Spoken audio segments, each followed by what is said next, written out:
तो क्या हाल है ट्रेडर भाइयों, उम्मीद करता हूं एकदम मस्त होगे, जबरदस्त होगे। दोस्तों आज की वीडियो में मैं आप लोगों से अपनी ट्रेडिंग जर्नी की मिस्टेक शेयर करूंगा। मैंने आप लोगों से लास्ट वीडियो में मतलब एक दो वीडियोज के पहले अपनी ट्रेडिंग जर्नी शेयर की थी, जिसको आप लोगों ने बहुत ज्यादा प्यार दिया, बहुत अच्छे से देखा, बहुत अच्छे अच्छे कमेंट किए। तो इसीलिए मैं आप लोगों से जो भी मैंने मिस्टेक्स की हैं, जब मैं स्टार्टिंग में आया था मैंने जो भी मिस्टेक्स की थी या मैंने जो भी अच्छी चीजें की थी अपनी ट्रेडिंग जर्नी के दौरान, उन सभी चीजों को आपके साथ शेयर करूंगा, जिससे आप लोगों को भी प्रॉफिट होगा।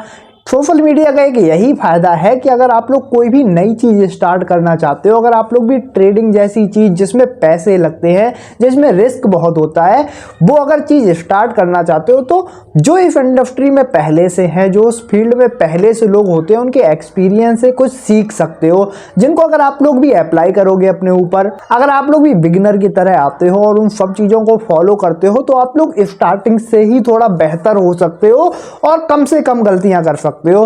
तो वही सारी चीजें आप लोगों को बताऊंगा कि क्या क्या मुझसे अच्छी चीजें हुई, क्या क्या बेकार चीजें हुई इस ट्रेडिंग जर्नी में, जो आप लोगों को बहुत ज्यादा हेल्प करेगी अगर आप लोग भी एक अच्छा ट्रेडर बनना चाहते हो। तो वीडियो के स्टार्ट करने से पहले अगर आप लोग पहली बार चैनल में आए, चैनल को सब्सक्राइब कर लेना, बेल आइकन दबा लेना, ऐसी ही ट्रेडिंग से रिलेटेड बहुत सारे कंटेंट देखने के लिए।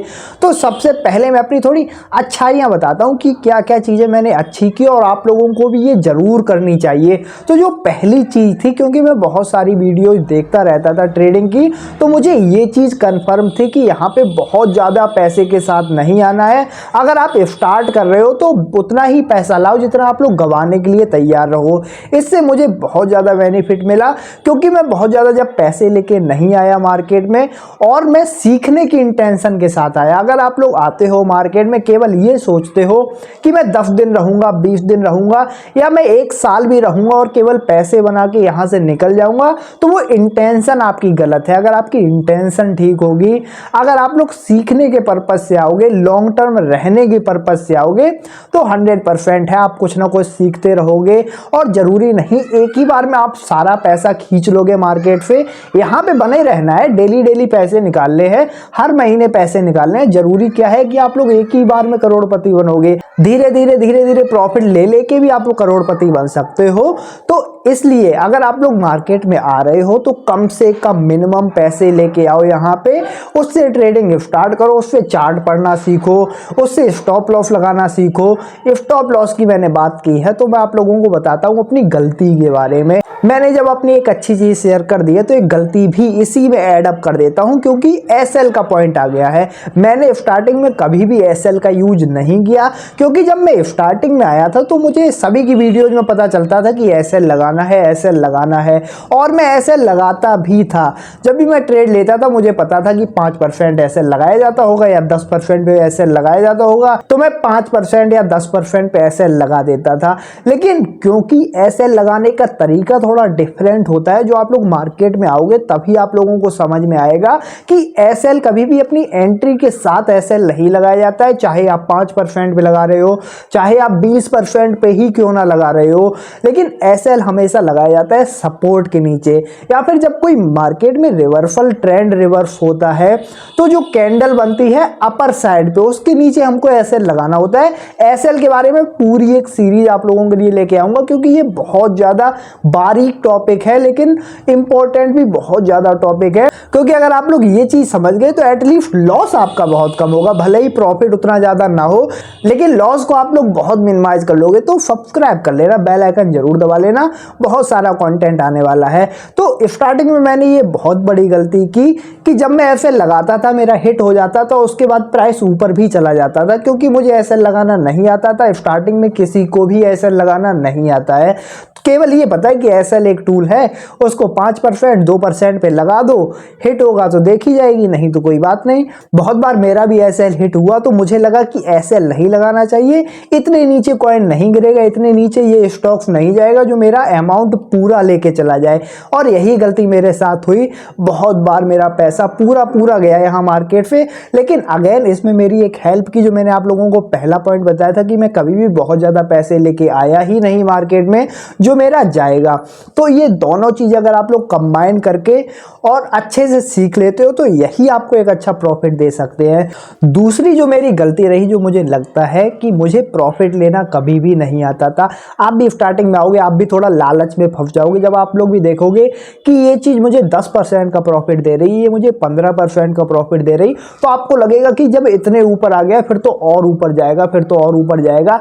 इस चक्कर में कभी आप लोग प्रॉफिट निकालने में ज़्यादा ध्यान नहीं दे पाते हो, जिसकी वजह से आपका प्रॉफिट तो जाता ही जाता है, प्लस आपका कॉन्फिडेंस भी गिर जाता है कि मैं इतने अच्छे प्रॉफिट में था, अगर मैंने वहां पे निकाल लिया होता तो आज शायद मैं अपने और ज़्यादा पैसे सेव कर लेता। तो ये भी चीज़ है जो आप लोगों को ध्यान में रखनी चाहिए।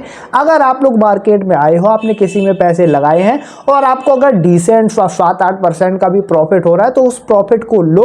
अगली ट्रेड में देखेंगे कि उसमें प्रॉफिट होगा या लॉस होगा, लेकिन इस प्रॉफिट को लेके आप अपने कॉन्फिडेंस को बूस्ट कर सकते हो। आप लोगों को धीरे धीरे जब आप ट्रेड में अच्छा करने लगोगे तो आप लोगों का कॉन्फिडेंस बूस्ट होगा, फिर आप लोग ट्रेड लेने से डरोगे नहीं, जो बहुत ज़्यादा जरूरी है। अगर आप लोग मार्केट में रहोगे, मार्केट में पैसे तभी आप निकाल सकते हो जब ट्रेड लगाओगे।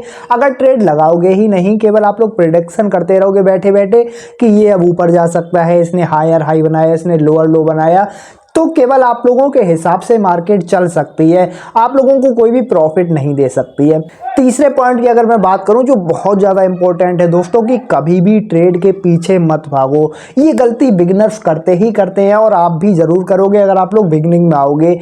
हम लोग क्या करते हैं, जब कोई भी एक प्रोफेशनल ट्रेडर बन जाता है या मतलब थोड़ा भी एक्सपीरियंस ले लेता है मार्केट का, 1 साल का 2 साल का, तो वो ट्रेड में एकदम से जंप इन नहीं करता है। वो पहले पूरा एक सेटअप बनाता है कि ये इतने % ऊपर जाने के बाद जब वो रिट्रेस होगा, फिर लेवल देखेंगे, उसके बाद इस ट्रेड में एंट्री करेंगे। लेकिन जब वो बिगनर होते हैं, हम लोगों को पता नहीं होता है, तो अगर हम लोगों को देखा कि 1% ही ऊपर गया, मतलब अब तो ये ऊपर ही ऊपर जाएगा, तो हम लोग उसको खरीदने लग जाते हैं। और जहां से हम लोग खरीदते हैं वहीं पे कोई एक रेजिस्टेंस बैठा होता है, वहीं से उस कॉइन को नीचे गिरना होता है, वहीं से उस स्टॉक्स को नीचे गिरना होता है और हम लोग फिर फंस जाते हैं और फिर अपना अच्छा खासा मनी लूज कर देते हैं। तो कभी भी ट्रेड में नहीं भागना चाहिए। अब इसके पीछे एक रीजन ये भी है कि हम लोगों को बहुत ज्यादा नॉलेज नहीं होती। जब तक हम लोग नॉलेज नहीं लेंगे, जब तक हम लोग समझेंगे नहीं कि आखिरकार बाइंग और सेलिंग में क्या क्या चीजें होती हैं, सपोर्ट रेजिस्टेंस कैसे काम करते हैं, तब तक हम लोग बहुत अच्छी बाइंग नहीं कर पाएंगे और एक परफेक्ट एंट्री तो कभी ले ही नहीं सकते हैं।